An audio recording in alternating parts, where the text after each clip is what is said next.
It's Unite to Heal. Thanks, everybody, for being as generous as you have been so far. Those of you who haven't yet contributed, now is the time. Unite to Heal. Check the donate button.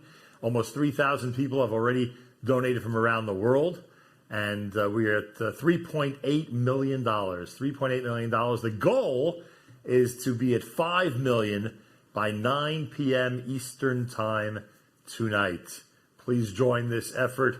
Keep the work of Amudim going. Those of you who have been watching, especially over the last few minutes, you've gotten a very good perspective about some of the things that Amudim deals with.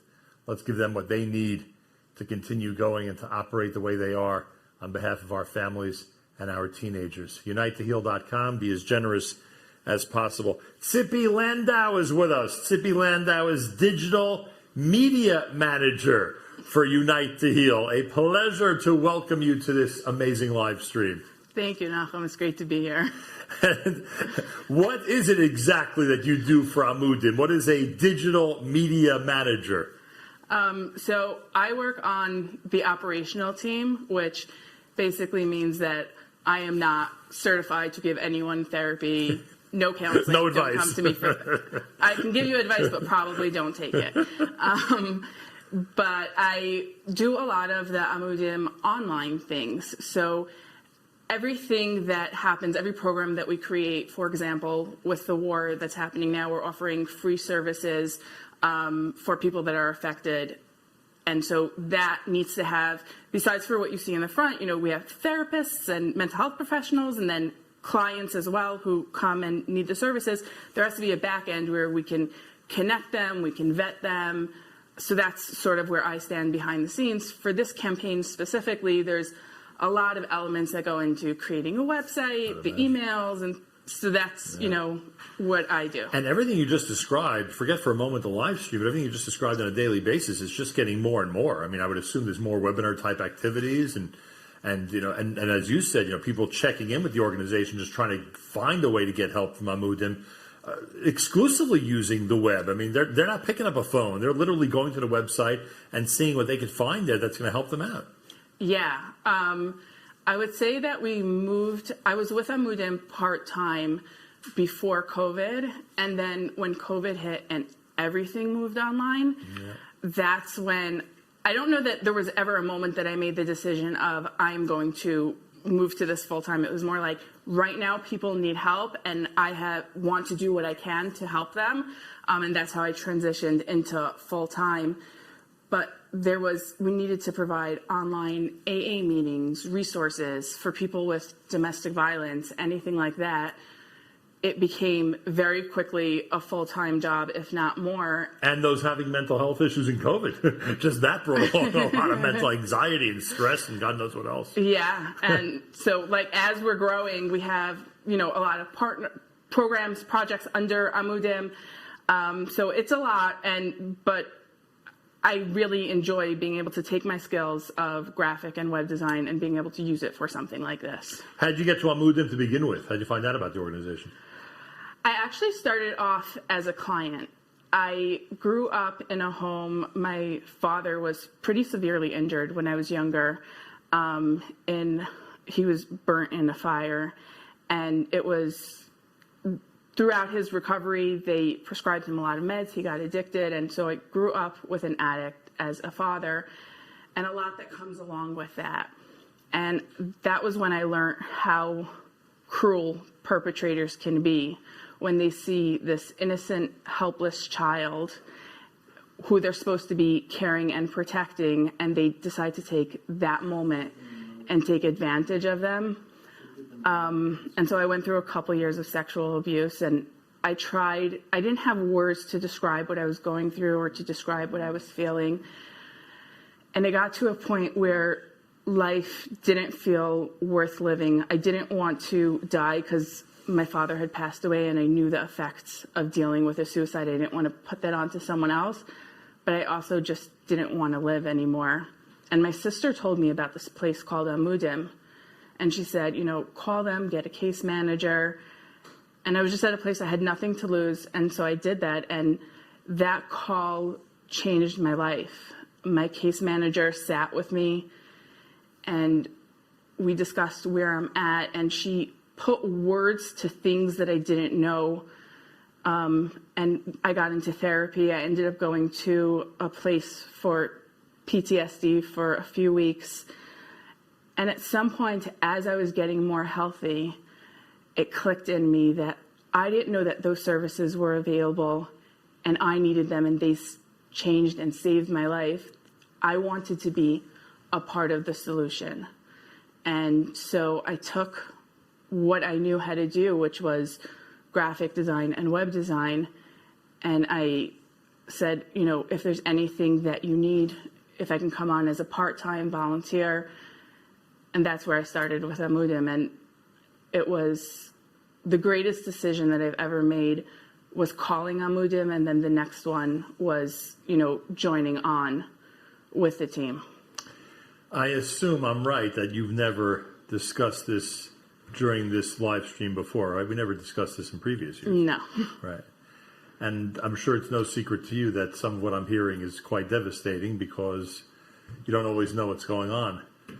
Most people don't know, you would say. Most people don't. Most, if not all people, don't know what's going on in general in situations like this. Yeah.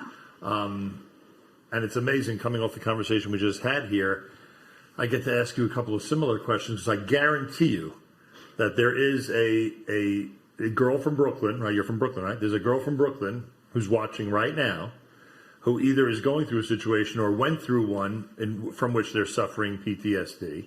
Yeah. And they don't know that there's somebody a phone call away. And you could literally look at that camera and say, there is somebody a phone call away.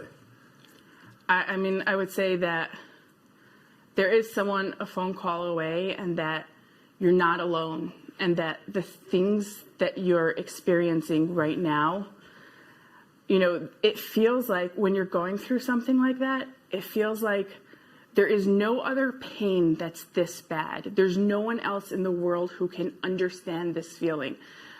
Perpetrators will, you know, the way that they'll create this mindset of like, no one will understand, people will think that it's your fault, and I believed it. I believed every word of it. And there's a lot of us who we make it through to the other side.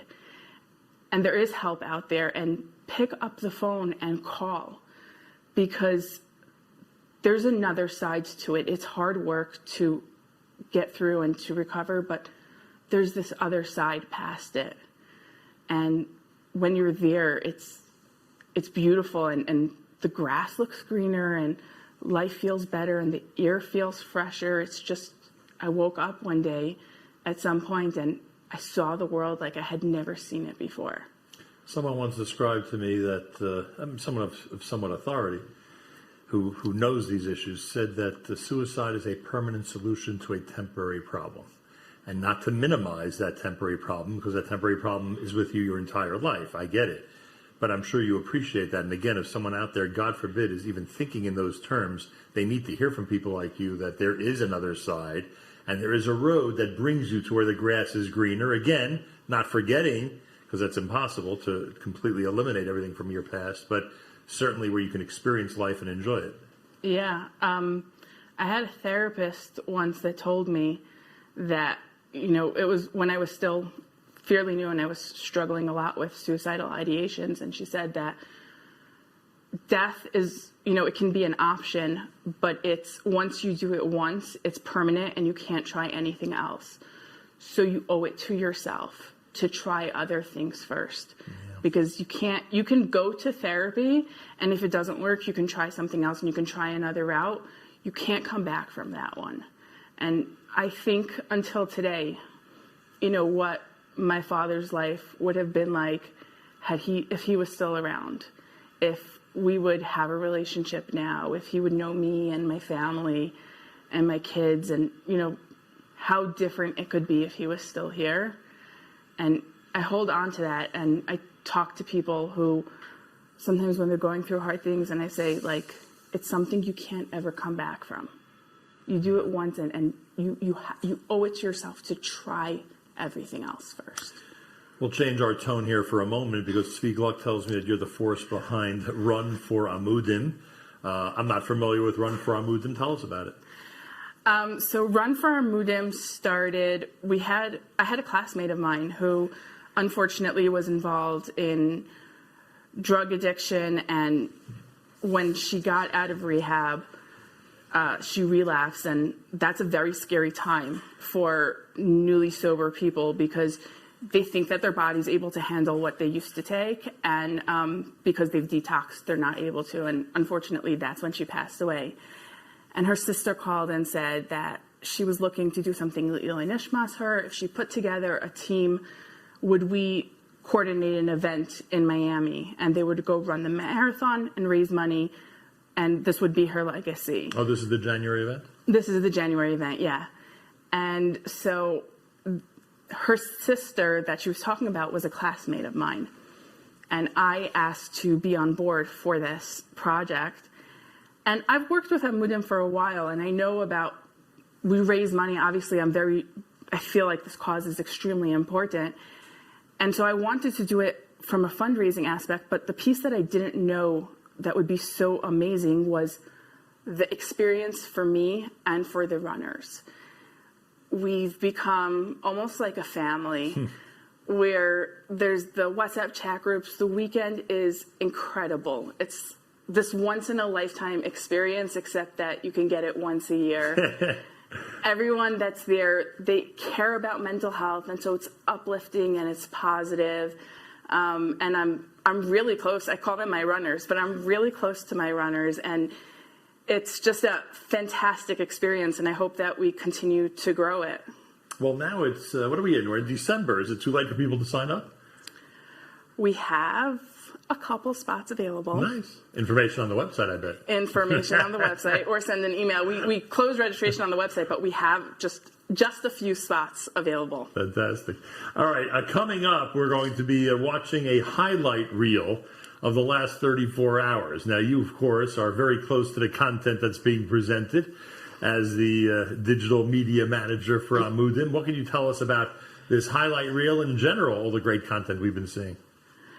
I think that Yami and Gabi's team and everyone that has been, every year I think that we can't top some of the segments, and every year they do.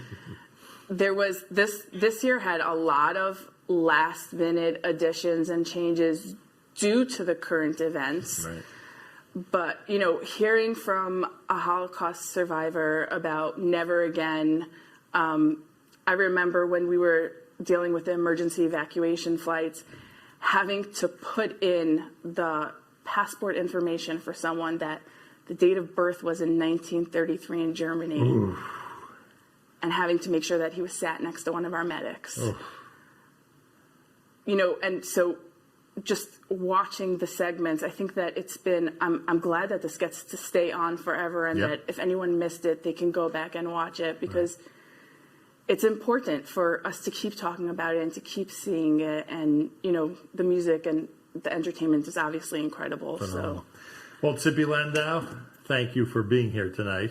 Thank you for all your great work on behalf of Amudim, and thank you for sharing all this with us. It's going to help people that are out there watching right now. Thank you. I appreciate it. The highlight reel is all set. That's right. It's queued up. This highlight reel is going to review the last 34 hours. Maybe you didn't have a chance to see everything that's been presented by Amudim in charity bids over the last day and a half. Well, here's an opportunity to get a glimpse of the highlights of all this great content, with a reminder, as Tzippy just said, that it's going to be available all year round at unitetoheal.com and probably on other platforms as well, for you to enjoy and for you to remember why it's so important to support the great work of Amudim. Please keep giving, everybody. Here's the highlight reel at unitetoheal.com.